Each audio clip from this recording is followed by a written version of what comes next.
이 시간 저희들이 욥기서 2장을 읽었습니다.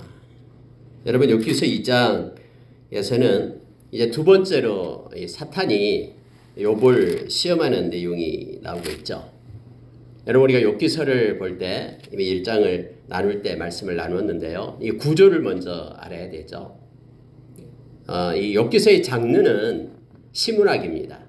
그래서 욥기서 그리고 욥기, 시편, 잠언, 전도서, 아가서까지 시로 되어 있습니다. 그리고 특히 욥기서는 이게 42장으로 되어 있는데 1장과 2장 그리고 마지막 장 42장만큼은 산문으로 되어 있고요. 3장부터 나머지 41장까지는 운문, 시문으로 시로 되어 있는 내용이죠. 그래서 좀 내용이 약간씩 다릅니다. 그러니까 형식이 장르가 다르기 때문에 이걸 보는 해석하는 또 읽고 해석하는 그 것도 좀 달라야 됨을 알게 됩니다. 특히 여러분 이 욥기에서 보면은 1장 이상에서 천상의 모습이 나와요. 근데 우리가 하나님은 영이신데 무슨 이렇게 공간이 있고 모이는 회의 장소가 있고 뭐 그런가 이렇게 의문을 갖는 사람도 있습니다. 근데 1장 2장에서는 하나님은 영이시고 이 천사들, 하나님의 아들들 나오는 것도 이 천사거든요. 천사들 그리고 사탄도 영이죠. 악령이니까 영이에요. 그런데 마치 우리의 눈에 보이는 것처럼 시각화시켜서 이 성경에 기록을 하고 있어요. 그 이유가 뭐냐면 이 말씀을 읽고 있는 저와 여러분으로 하여금 이해할 수 있고 알기 쉽게끔 성경은 그렇게 그런 모습으로 이렇게 기록되어 있고 우리로 알게 합니다. 그래서 우리가 1장, 2장을 특히 읽을 때는 전지자적 시점이에요. 그러니까 마치 모든 것, 전지 다 알고 있는 상태에서 이 글쓴이가 기록하는 그런 형태를 취해가지고 나타내주고 있죠. 이 욥에 대해서, 욥기에 대해서 우리가 보게 될 때 가장 중요한 게 뭐냐면은 이 지혜관입니다. 인간이 가지고 있는 어떤 지혜, 이 지혜가 지금까지 전통적으로 지혜가 뭐냐면 선한 일 하면은 복을 받고 악한 일, 나쁜 일 하면은 벌을 받고 이게 권선, 징악의 어떤 그런 관념, 인과응보의 그런 그 지혜관을 가지고 사람들이 살았잖아요. 근데 욥기서에서는 그런 지혜관이 완전히 깨어집니다. 무슨 얘기냐면은 내가 선한 일을 했어도 사고를 당할 수 있고 저 사람은 너무너무 악한데 잘 살고 떵떵거리고 또 이 땅에서 말하는 사회적인 어떤 복을 받을 수 있고 뭐 그런 것들을 세상에서 우리가 보고 있잖아요. 그래서 여러분 욥기서를 읽으면은 이게 이제 욥이 이렇게 고난을 받는 것은 우리가 이 욥기서를 읽었기 때문에 1장 2장에서 이런 세상에서 일어나는 이러한 일들이 세상에 속한 사람들은 알지 못하지만은 이게 천상과 연결이 됐다라는 것을 1장 2장 가르쳐 주거든요. 천상에서 일어나는 일들이 이 땅에서 이렇게 펼쳐지고 역사가 흘러가고 있다라는 것을 이 욥기서는 그걸 깨닫게 함으로써 우리의 어떤 지혜의 그런 지경을 갖다가 확장시킵니다. 그래서 욥이 이제 아무런 것 없는데 자기가 어떤 일도 안 했는데 그가 갑자기 자기 모든 재산이 없어져 버리고 10명의 아들이 그냥 일순간에 그냥 집이 무너져 가지고 다 죽어버리고 그리고 오늘 보니까는 욥의 몸이 그냥 만신창이에 대해서 이 모든 그런 피부병이 걸렸는데 마치 코끼리 그런 가죽처럼 돼버리는 그런 병에 걸려가지고는 너무너무나 가렵고 힘들고 진물나고 막 이런 엄청난 그런 고통 속에 있게 돼버리죠. 근데 그 이유를 몰라요. 지금 이 세상에서는 왜 이런 일이 욥에게 있었는지. 욥은 온전하고 욥은 정직하고 욥은 하나님을 경외하고 욥은 악한 일에서 죄에서 떠난 자라고 성경이 이렇게 말하잖아요. 악에서 떠난 자. 그러면 당연히 이 땅에서 존경받고 이 땅에서 하나님께서 그를 높이고 정오의 빛처럼 세워서 존귀케 해야 되잖아요. 이게 일반적인 지혜가 아니죠. 그런데 욥은 지금 그렇지 않고 있다는 것을 성경은 말해주고 있어요. 그런데 이와 같은 상황에 대해서 오늘 읽은 말씀처럼 3명의 친구가 찾아와요. 그래서 3장부터 이제 이 지금 제가 말하는 이 구조가 욥기서 전체를 보는데 중요한 것이기 때문에 지금 말씀을 드리는 거예요. 3장부터 이제 31장까지 이 세 명과 세 번에 걸쳐서 서로 이렇게 토론하기 시작합니다. 욥은 모르겠다라는 거예요. 하나님이 진짜 살아계시면 빨리 이 고통에서 건져달라라는 거예요. 하나님이 도대체 왜 그러십니까? 라고 하나님을 향해 대들고 있는 거예요. 근데 세 명의 친구들은 계속해서 욥, 네가 뭔가 죄를 지었기 때문에 지금 너가 고통을 받고 있고 심판을 받고 있으니까 빨리 회개하라라고 지금 손가락질하고 있는 거예요. 세 명이 계속해서요. 왜요? 지금까지 이 세 명의 친구들은 모두가 다 전통적인 지혜관을 가지고 있기 때문에 그래요. 뭔가 나쁜지 네 속에 뭔가가 있기 때문에 내가 이런 고통을 받고 있는 거 아니냐. 그러니까 빨리 그걸 찾아서 하나님 앞에 회개해라 라는 거고요. 욥은 계속해서 하나님 왜 그럽니까? 제가 뭘 잘못했는가? 하나님 말 좀 해주세요. 왜 이렇게 지금까지는 잘 이렇게 하나님 마음을 주시고 했는데 답답하게 하나님이 어디 계십니까? 하면서 하나님께 대들고 욥이 좀 그러고 있잖아요. 그리고 여러분 32장부터 이제 37장까지 이 6장에 걸쳐 엘리후가 나와요. 엘리후는 또 이 세 명의 친구들보다 더 지혜가 확장됩니다. 그럼 어떻게 말하냐면은 이 고난이 올 때에 이 고난이 뭔가 잘못해가지고 뭔가 악한 일을 했기 때문에 거기다 벌로서 받은 고난이 있다라고 먼저 말합니다. 근데 또 하나의 고난을 엘리후는 얘기해요. 이 고난은 하나님께서 고난을 준 이유가 내가 잘못해서 책망하고 빨리 회개하라고 준 고난도 있지만 또 다른 고난이 있는데 그건 뭐냐면 너를 성숙시키기 위하여, 너를 교육하기 위하여, 교훈을 줘가지고 너로 하여금 이렇게 인격이 성숙되고 신앙이 고쳐지게 하기 위하여 하나님이 채찍을 들어서 그렇게 고난을 준다라고 이걸 얘기해요. 그러니까 교훈하기 위한 고난을 준다라고 말하고 있는 거예요. 엘리후 말도 맞죠. 근데 이제 그리고 나서 여러분 38장부터 이제 41장까지 4장은 하나님이 직접 말씀을 하셔요. 하나님의 말씀은 뭐냐면 너희들이 다 틀렸다라는 거예요. 너희들이 그 얄팍한 지식으로 어떻게 나를 알 수 있냐라는 거예요. 너희들이 그 좁은 그런 지식을 가지고 그 지식의 틀 속에 어떻게 나를 집어넣으려고 하느냐. 너희들 다 틀렸다라고. 너희들이 나를 알아? 라고 하나님께서 말씀하시는 거예요. 마치 사람은 자기가 어떤 지식이 있으면 그 지식을 가지고 하나님을 한정시키죠. 자기가 지금까지 쌓고 있는 경험과 지식과 이성을 이 틀을 가지고 하나님을 갖다 집어넣으려고 하고 있는 거예요. 그래서 하나님이 이런 분이야 하면서 하나님에 대해서 말한다라는 거예요. 근데 여러분 하나님은 여기에 대해서 이제 38장부터 41장 이 4장에 걸쳐서 하나님이 직접 하나님의 자신을 드러내셔요. 그러고 나서 이제 42장에 가서는 엘리후도 잘못됐다라는 거예요. 엘리후도 자기 지식의 그 틀 안에 하나님을 그렇게 말씀하고 있는 거거든요. 다시 말하면은 엘리후는 이제 두 가지로 확장을 시켰지만 이 고난은 벌을 내가 잘못했기 때문에 회개하라고 고난을 준 거, 하나님이 벌로서 고난을 준 것도 있고 너를 교육시키기 위하여, 교훈하기 위하여 하나님께서 너를 이끌어서 모든 고난, 합력하여 선을 이루게 하시는 거 하나님, 그 하나님 교훈 때문에 너에게 고난을 준 것이 있다라고 말하는 거, 이것까지도 자기의 지식에서 나온 거예요. 그래서 하나님은 그 지식의 틀 밖에 계신 하나님이심을 이제 42장에서 이제 가르쳐 주는 거예요.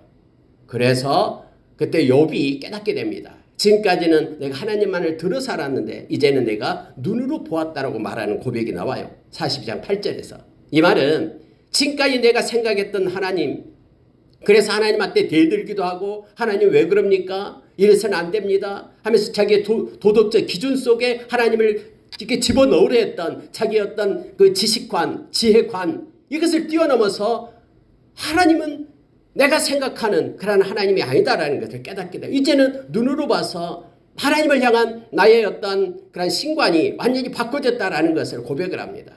그리고 하나님도 하나님에 대해서 말했던 그 세 명의 친구들 그리고 뿐만 아니라 엘리후를 포함해서 그 모든 이들도 잘못됐다고 말하면서 욥에게 가서 욥이 기도해야 그들의 죄가 사해질 거라고 그렇게 말하고 있죠.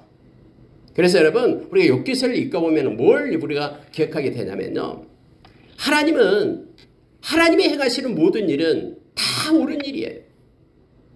우리가 생각하기에 이성의 논리에 맞지 않아도 하나님이 그렇게 행하는 것이 내가 이해할 수 없는 것들이 있어도 그렇지만은 내 이해 위에 내 이성 위에 내 철학과 신념 위에 하나님의 말씀이 있고 하나님의 계심을 우리가 인정해야 됩니다. 이것을 지금 욥기서에서는 우리에게 가르치고 있는 내용이에요. 여러분, 하나님의 행하시는 모든 일은 옳습니다. 그분은 주권자고요. 모든 것을 행하실 수 있는 분이고요. 그리고 우리의 지식과 우리의 사상을 뛰어넘는 하나님 되심을, 주권자 되신 하나님의 되심을 우리가 인정하면서 이 말씀을 보면은 더욱더 우리에게 큰 은혜가 있습니다. 뿐만 아니라 욥기서는요, 이 세 명의 친구들이 말하는 내용이 있잖아요. 그 내용도 다 맞아요. 그래서 여러분, 한 장 한 장 속에 하나님께서 우리에게 주시고자 하는 그런 메시지가 감춰져 있습니다. 마치 골로새서 2장 3절에 보면은 이 하나님의 비밀이 바로 예수 그리스도라고 그랬죠. 그런데 예수 그리스도는 우리의 지혜와 지식, 그 안에 우리의 지혜와 모든 지혜와 지식의 이 보화가 예수님께 감춰져 있습니다. 예수님은 모든 문제의 종착지고요. 모든 문제의 해결자가 예수님 되시죠. 그런 놀라우신 그런 우리가 예수님을 바라보듯이 이 욥기서를 읽으면서 영화로우신 보좌이신 그 영광의 하나님, 존귀하시고 너무너무 시작부터 높은 곳에 계신 우리와는 상상할 수 없는 이사야서 55장 8절의 말씀처럼 이 사람의 생각과 사람의 길과는 하나님의 생각과 하나님의 길과는 엄청나게 다른, 그래서 나의 것을 내려놓고 하나님의 것을 택하는 그런 놀라운 지혜를 이 욥기서에서 우리가 만나게 됩니다. 처음 서두에 욥기서 서두에 했던 말씀을 다시 반복해서 이게 중요한 것이기 때문에 하고요. 저와 여러분은 언제나 기억해야 될 것이 있습니다. 우리가 생각하는 우리의 상상 속에 우리의 마음 속에 있는 하나님을 우리는 믿고 있는 게 아니에요. 저와 여러분은 말씀이 말하는 하나님을 믿고 있습니다. 우리가 만들어낸 조작된 하나님이 아니라 우리가 우리 자신을 위해서 꾸며낸 그런 우상 숭배와 같은 우상과 같은 하나님이 아니라 우리의 이성을 뛰어넘고 생각을 뛰어넘는 그러한 모든 것의 주권자 되신 하나님을 우리가 믿고 있음을 고백하는 삶을 사는 우리가 되길 원합니다. 여러분 보세요. 이 장에 보면은요, 하나님께서 사탄에게 말합니다. 어떻게 사탄이 하나님 앞에 있을 수 있냐라고 이렇게 반박하면 안 되고요. 이것은 우리의 어떤 그러한 우리가 이해하고 우리가 이 말씀을 알게끔 하기 위하여 그러한 우리 관점에서 하나님께서 쓰신 말씀이에요. 그래서 여러분, 사탄은 영인데 이것저것 돌아다닌다라는 거, 공간적인 개념으로 모여서 회의를 한다. 성경에 이게 많이 나오죠.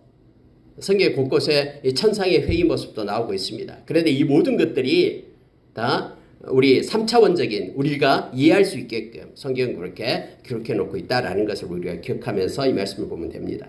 사탄에게 하나님께서 이렇게 말해요. 자, 여러분 3절 보십시오. 여호와께서 사탄에게 이르시되 네가 내 종 욥을 주의하여 보았느냐? 그와 같이 온전하고 정직하여 하나님을 경외하며 악에서 떠난 자가 세상에 없느니라. 네가 나를 충동하여 까닭 없이 그를 치게 하였어도 그가 여전히 자기의 온전함을 굳게 지켰느니라. 여러분, 이 장에서 중요한 단어가 나오는데 바로 온전함이라는 단어가 나와요. 이 지금 욥이 하나님께서 온전함을 지켰다라고 이렇게 말하고 있는 거예요. 근데 여러분, 욥을 말할 때 세 번 반복해서 지금 1장 이상에 나오는데요. 이 전지자적 시점에서 욥이라는 사람을 말할 때 네 가지를 말하죠.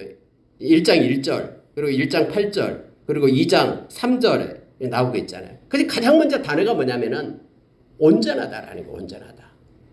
그러나 하나님을 온전함으로 섬겼다라는 거예요. 온전하다라는 게 뭐냐면요, 100%다라는 거예요. 100%. 이 마음 가운데 99%도 아니고 100%예요. 100%. 옛날 성경에는 순전하다라고 얘기했죠. 그러니까 사람은 마음을 모르잖아요. 누군가를 사랑할 때 그 사람이 50%만 사랑하는지 70%만 사랑하고 30%는 사랑 안 하는지 이건 모르잖아요. 근데 하나님은 온전함을 원해요. 100%를 원한다라는 게 우리의 마음을요. 그래서 이 욥은 가장 먼저 나온 게 이 온전함이에요. 우리가 여러분 여호수아서 24장 14절에 제가 잘 얘기했잖아요. 백성들 모아놓고 여호수아가 온전함으로 진실함으로 하나님을 우리는 경외하자라고 말하죠. 나와 내 집은 이렇게 하겠다라고. 너희들 택해라. 하나님을 믿으려면 온전함으로 믿으라라는 거예요. 양다리 걸치지 말고 온전함으로 하나님 100%의 하나님을 그렇게 온전한 마음을 들여서 섬기라는 거예요. 그래서 여러분 2장에서는 가장 온전함이 먼저 나옵니다. 그는 정직하였고 또 그는 하나님을 경외하는 사람이었고 악에서 떠난 자였다. 이 네 가지를 계속해서 세 번씩이나 1장 2장에서는 지금 반복해서 우리에게 가르쳐주고 있습니다. 이게 왜요? 하나님이 원하신 거다라는 거예요. 하나님이 심지어 이 사탄을 놓고 자랑하고 있는 거 이거예요. 네가 욥을 보았느냐? 나는 욥이 너무너무나 자랑스럽다. 하나님이 지금 자랑하고 있는 거예요. 욥은 너무너무나 내가 좋다. 그는 온전하고 그는 정직하고 그는 나를 경외하고 있고 그는 악에서 떠난 자다. 선을 행하기를 좋아하는 자다. 그래서 내가 너무너무 좋다 하면서 하나님이 자랑스럽게 여기는 이들이거든요. 지금도 여전히 하나님은 우리에게 이 말씀을 쓰고 우리에게 이것을 요구하고 있는 거예요. 우리가 온전한 마음으로 하나님을 섬기기를 원하고요. 하나님 우리가 정직하기를 원하고요. 하나님은 우리가 정말로 하나님을 경외하고, 여러분 경외한다라는 건 사랑한다라는 거예요. 사랑하고 두려워하고라는 거예요. 우리가 여러분 집에서 뭔가 나쁜 짓, 아이들이 나쁜 짓 할 때 가장 먼저 머릿속에 떠오르는 거, 우리 엄마가 무서워서. 여러분 이 경외하다라는 거 첫 번째 그 감정이 뭐냐면 두려움이에요. 두려움. 하나님을 두려워하지 않는 자는요 마음대로 죄를 집니다. 속이고 거짓말하고 음란하고 이 모든 것들을 해가면서도 하나님 생각 안 해요. 하나님 두려워하지 않고 하나님 무시합니다. 여러분 두려워하면 그 죄를 짓겠습니까? 하나님이 보고 계시고 그러면 이것 때문에 이 사망에 이른다라는 그 죄가 확정된 것을 알고 있다면은 어떻게 그 일을 할 수 있습니까? 하나님을 경외하지 않기 때문에, 무서워하지 않기 때문에 마음대로 죄를 짓고 나쁜 짓 하죠. 그러니까 여러분요, 이 하나님이 자랑하는 것이 뭐냐면 이 경외함이에요. 경외함. 그리고 악에서 떠난 거예요. 하나님이 악을 너무너무 싫어하거든요. 여러분 우리가 디도서 2장 14절에 그렇게 얘기하잖아요. 예수님께서 십자가에 못 박히신 이유가 우리로 하여금 선한 일을 많이 하는 하나님의 백성 삼기 위함이다라고 말하잖아요. 하나님이 기뻐하는 선한 일을 많이 하는, 하나님께 영광 돌리는. 지금 욥이 그렇다라는 겁니다. 그리고 이것은 저와 여러분에게도 하나님께서 원하시고 계시는 내용임을 알게 됩니다. 선한 데는 지혜롭고 악한 데는 미련한. 로마서 16장 9절의 말씀. 참 그렇게 되기를 하나님께서는 원하시고 계신다라는 거예요. 근데 여러분 또 이렇게 세 번씩이나 이렇게 또 사탄한테 이렇게 자랑을 합니다. 그런데 여러분 3절 한번 자세히 보세요. 네가 나를 충동하여 까닭없이 그를 치게 하였어도 그가 여전히 자기의 온전함을 굳게 지켰느니라. 이전에 여러분 그랬잖아요. 이전에도 또 자랑하니까 사탄이 하는 얘기가 괜히 하나님을 경외하겠습니까? 뭔가 하나님이 베푼 게 있기 때문에 그가 받아서 부자니까 또 하나님께서 그에게 좋은 풍성하게 해줬으니까 그래서 하나님을 경외하고 하나님을 좋아한 거예요. 하나님 그것도 몰랐어요? 라고 하나님에 대해서 반박을 했잖아요. 참소했잖아요. 그러니까 하나님이 뭐라고 하면서 그럼 내가 허락할 테니까 네가 한번 그의 생명을 그의 육체는 해하지 말고 한번 해봐라 해서 아들까지도 딸까지도 다 죽었잖아요. 그런데도 이 욥이요 욕하지 않습니다. 하나님의 예배했다라고 성경 1장에 나오잖아요. 주신 이도 하나님이시요 거두가신 이도 하나님이시요 그러니 다 하나님 것인데 하나님이 영광을 받으십시오라고 하나님께 예배하고 찬송했다라고 성경에 나오잖아요. 욕한 것이 아니라요. 그래서 여러분 여기 보니까요. 전에 네가 충동해서 까닭없이 그를 치게 했는데 그는 여전히 자기의 온전함을 지켰다라고 지금 성경에 말하고 있습니다. 내가 그를 보았다라는 거예요. 그가 부유할 때뿐만 아니라 다 날아가고 아들까지도 사라졌는데 그럼에도 불구하고 그가 나를 향한 온전한 마음을 버리지 않았던 거 내가 보았다라고 하나님이 지금 말씀하고 있는 거예요. 그러니까 이제 사탄이 또 뭐라고 얘기하냐면 그래서 사탄이에요. 악한 자예요. 악한 자의 사탄의 의미는요. 참소자예요. 참소자. 이제 뭐라고 얘기하냐면 이거예요. 자 여러분 4절 보십시오. 사탄이 여호와께 대답하여 이르되 가죽으로 가죽을 바꾸오니 사람이 그의 모든 소유물로 자기의 생명을 바꿀지라. 좀 어려워요. 이게 난해 구절이에요. 가죽으로 가죽을 바꾼다라는 게 무슨 뜻이냐면요. 그때는 이때가 여러분 이 배경은 지금 욥기서 안의 배경은 족장 시대예요. 그러니까 아브라함이 있는 그때 시대예요. 물론 쓸 때는 바벨론, 그럼 포로 이후 이스라엘이 망한 이후에 쓴 책이에요. 그런데 내용 안의 배경은 족장이죠. 그때는 여러분 물물 교환을 했어요. 가죽으로 가죽을 바꾸고 가죽끼리 서로 바꾸고 그때는 가죽이 이렇게 동물의 가죽이 하나의 가치가 있었거든요. 그 가치를 이렇게 교환하려고 하는 거예요. 그럼 가죽으로 가죽을 바꾼다라는 게 뭐냐면요.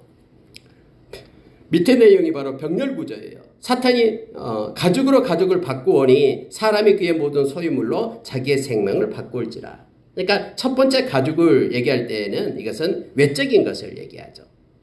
가죽으로 가죽을 바꾼다. 두 번째 가죽을 얘기할 때는 내적인 것을 얘기해요. 내적 가죽을 얘기합니다. 그럼 이것이 병렬구이기 때문에 밑에 보면은 그의 모든 소유물. 그래서 앞에 가죽은요. 가치를 나타낼 때 소유물을 나타내요. 욥이 가지고 있는 자기 몸 말고 가지고 있는 그 모든 소유물을 나타내고 그다음에 자기의 생명은 자기 몸을 나타냅니다. 그래서 뭐라고 얘기하냐면요.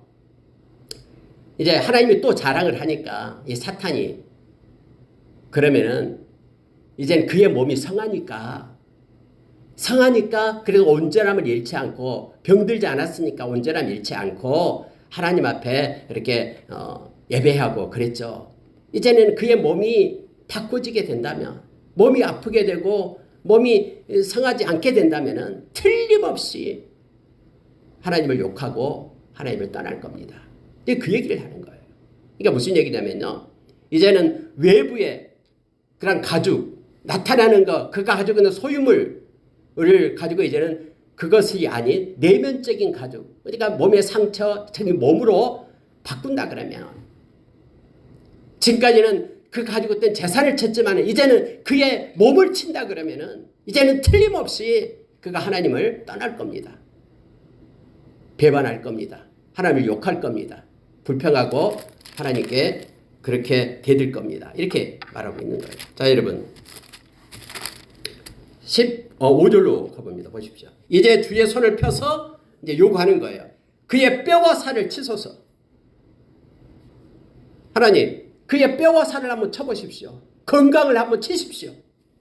그리하시면 틀림없이 주를 향하여 욕하지 않겠나이까. 뭔가 보호해주고 뭔가 가지고 있기 때문에 지금까지는 외면적인 가죽을 가지고 하나님이 쳤다면 이제는 내면적인 가죽을 한번 쳐보십시오. 바꿔보십시오. 라는 거예요. 몸을 병들게 하면 틀림없이 이제는 욕하고 하나님을 떠날 겁니다. 이렇게 사단이 참수합니다. 근데 또 하나님께서는요. 자, 6절에 보십시오. 여호와께서 사단에게 이르시되 내가 그를 네 손에 맡기노라. 다만 그 생명은 해하지 말지니라. 생명은 해하지 말고 네 마음대로 그러면은 육체적으로 고통을 줘봐라라고 얘기합니다. 그러니까 여러분 우리가 여기서 2장에서 충동하여 까닭 없이 그를 치게 하였어도 이 까닭이 없다라는 거예요. 지금 천상에서 일어나는 일을 욥은 지상에서는 전혀 모르는 거예요. 왜 나에게 이런 고통이 오는지 왜 자녀들이 있고 이 재물이 날아가고 그런지를 지금 모르는 거예요. 그럼에도 불구하고 하나님의 주권자 되신 하나님을 욥은 지금 인정하고 있는 거예요. 이 모든 것들이 하나님이 인정하지 않고 하나님의 허락 없이는 나에게 주어지지 않는다라는 사실을 욥은 인정했기 때문에 하나님 생각하면서 하나님 주신 분도 하나님 거둬가신 분도 하나님 무슨 계획이 있어서 그러시겠지라고 생각한 거예요. 여러분 성경 신약에서 우리에게 가르쳐 주잖아요. 로마서 8장에서 우리에게 말해주고 있죠.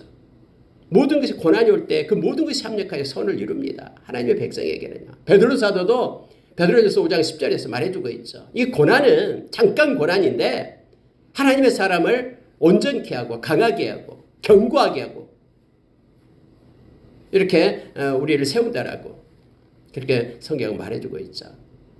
물론 하나님의 허락 없이는 우리에게 주어진 게 아무것도 없다라고 하나님의 주권을 인정하는 것을 보게 됩니다. 이제 하나님께서는 다시 사탄에게 허락을 한 거예요. 생명을 빼고. 그러니까 여러분 성경에 바로 연결이 됩니다. 사탄이 이에 여호와에서 물러나서 욥을 쳤다라고 얘기하죠. 발바닥에서 정수리까지 종기가 났다라고 얘기합니다. 너무너무 가려워서 이 재 가운데 앉아서 질그릇 조각으로 가져다가 몸을 긁었다라고 말합니다. 뭐 이 병이 무슨 병이냐라고 얘기할 때 대부분의 신학자들은 상피병이다라고 얘기합니다. 상피병, 상 코끼리 상자, 피는 가죽피죠. 가죽이 많이 코끼리 발 있죠. 발처럼 이렇게 그 딱정이가 앉아가지고 온 몸이 그냥 더덕더덕 붙어가지고 진물 나고 고름이 달리고 이런 엄청난 고통 중에 있는 그런 병이었을 것이다라고 말을 합니다. 그래서 너무너무 가렵고요. 또 막 마디마디마다 너무너무 아프고 고통스럽고 이런 병을 얻게 되었음을 보게 됩니다. 자, 욥이 질그릇 조각으로 가려워가지고 몸을 득득 긁고 있어요. 근데 여러분 9절을 보십시오. 그의 아내가 그에게 이르되 당신은 그래도 자기의 온전함을 굳게 지키느냐 하나님을 욕하고 죽으라 자살해라 라는 거예요. 옆에 있던 아내가 와가지고 하는 얘기가 당신 꼴을 보니까 당신은 저주받은 사람이야. 도저히 눈 뜨고 볼 수 없어. 이게 다 하나님이 당신이 그토록 사랑하고 당신이 그토록 경외했던 찬양했던 예배했던 하나님 지금 어디 계셔? 하나님이 살아있다면 당신이 그렇게 예배를 드리고 하나님께 봉사하는데 그렇게 어떻게 이렇게 하나님이 내버려 둘 수가 있어? 당신 하나님이 죽었어.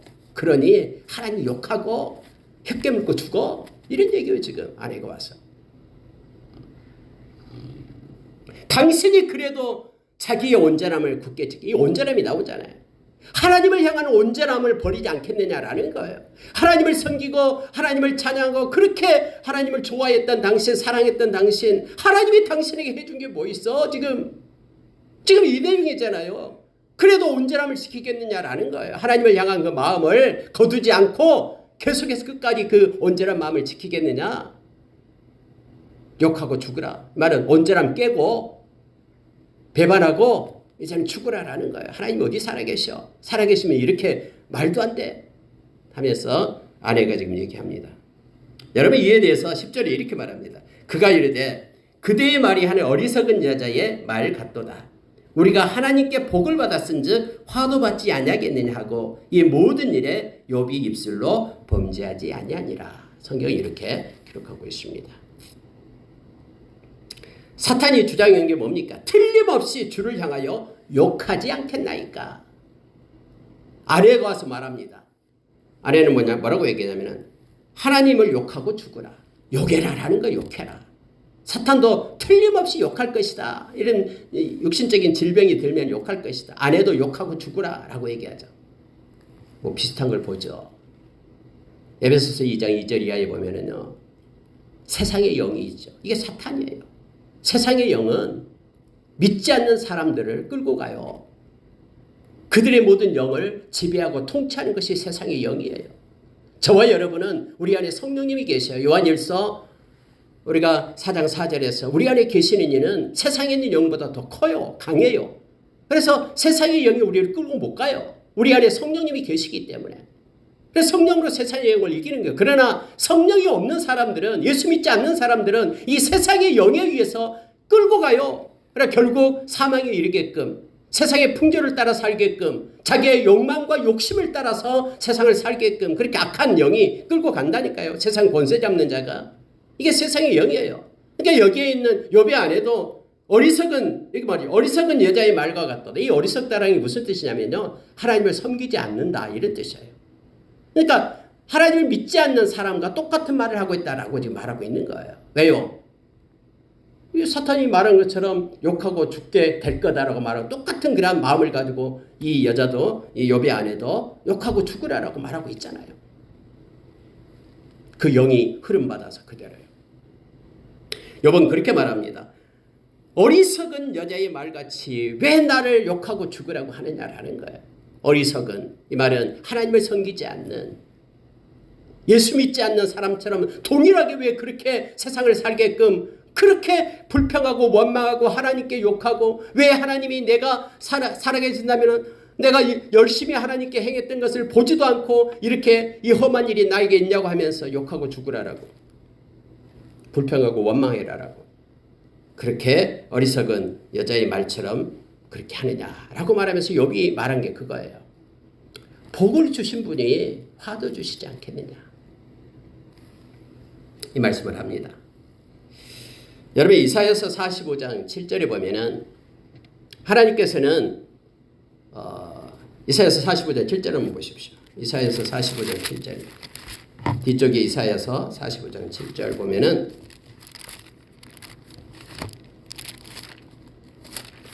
제가 읽어드리겠습니다. 이사야서 45장 7절.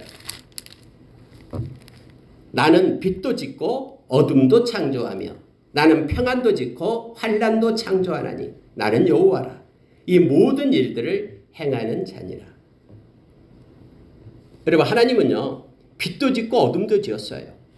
그리고 하나님은 평안도 짓고 환난도 창조했다라고 말씀하십니다. 그리고 이 모든 것들을 행하는 하나님 되심을 우리에게 말해주고 있습니다. 여러분, 왜 사랑의 하나님이 어둠도 만들고 환난도 만듭니까? 왜 이 사랑의 하나님은 어둠은 없어야 되잖아요. 환난은 없고 고통도 주지 않아야지만 이 사랑의 하나님이잖아요. 근데 여러분, 이 사랑의 하나님이라고 말할 때는요, 궁극적인 사랑의 하나님을 말씀하고 있는 거예요. 공의의 하나님, 심판의 하나님을 성경은 우리에게 가르쳐주고 있잖아요. 그래서 궁극적으로 하나님이 사랑하는 자는요, 때로는 환난을 주고 고난을 주지만 그 고난과 환난이 궁극적으로 사랑하기 때문에 그에게 준 거예요. 그리고 궁극적으로 그가 돌아와서 그를 생명을 살리기 위해서 하나님께서 그렇게 행하는 것이죠. 여러분, 욥은 이렇게 복을 주시는 분, 축복을 주시는 분이 때로는 이렇게 우리에게 불행도 화도 주시지 않겠느냐라고 하나님의 그 주권을 인정하는 그러한 욥의 말임을 우리가 기억하기를 원합니다.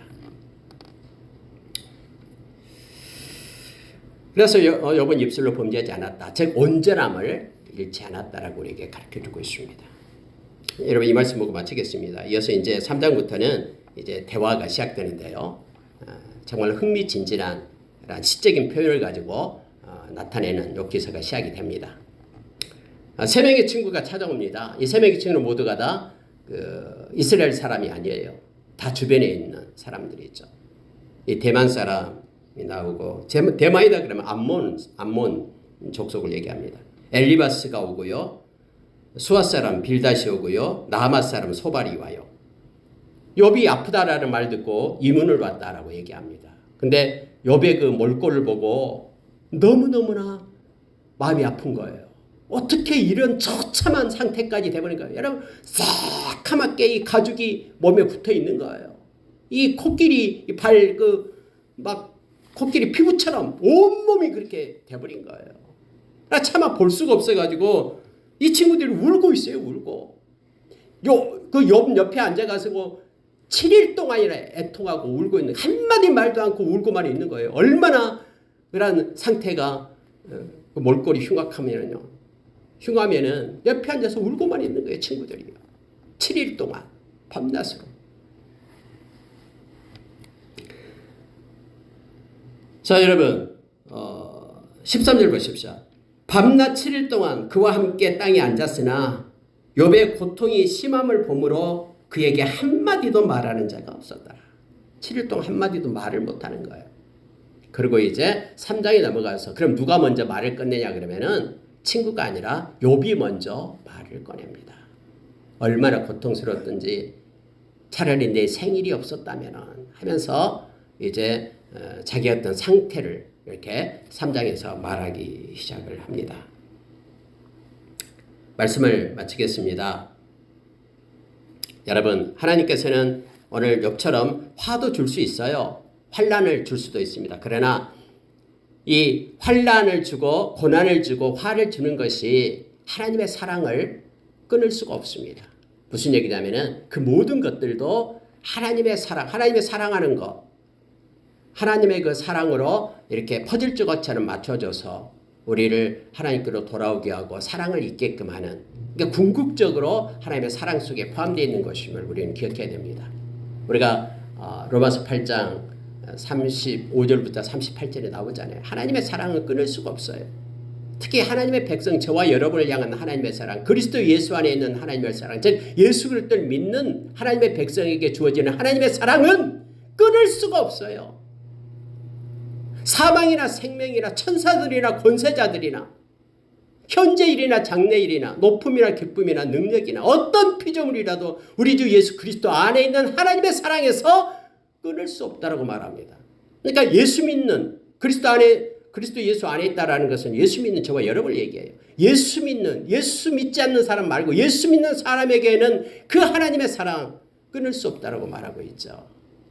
그래서 오늘 그 욥이 고백한 것처럼 주신 이도 하나님, 거두신 이도 하나님, 그리고 복도 주시고 때로는 화도 주시고, 그런데 그 화는 궁극적으로 하나님의 우리를 사랑 가운데로 더 이끌고 더 하나님 앞에 온전케 세우는 것이 됨을 성경은 말해주고 있습니다. 말씀을 마치겠습니다. 때로는 우리에게 까닭없는 일이 있습니다. 악인의 형통함도 있습니다. 그러나 여러분, 악인의 형통은 부러워하지 마십시오. 까닭없는 일이 닥쳤다고 여러분의 짧은 그러한 지식과 이 자기 지혜로 정죄하지 마십시오. 판단하지 마십시오. 하나님께 맡기고 하나님의 긍휼을 구하는 기도를 우리는 드려야 됩니다. 욥기서를 우리가 읽고 나누면서 더욱더 우리 지혜와 또 우리 지식의 그 영역이 확장되고 또 돌파되고, 그래서 하나님의 말씀과 하나님의 주권을 인정하는, 또 하나님의 그런 길과 하나님의 생각을 나의 길과 나의 위에 두는 그런 놀라운 우리의 사고의 변화가 일어나기를 원합니다. 저와 여러분이 하나님이 기뻐하는 믿음의 삶을 살아가는, 말씀을 붙들고 살아가는 저와 여러분 되기를 원합니다. 기도하겠습니다.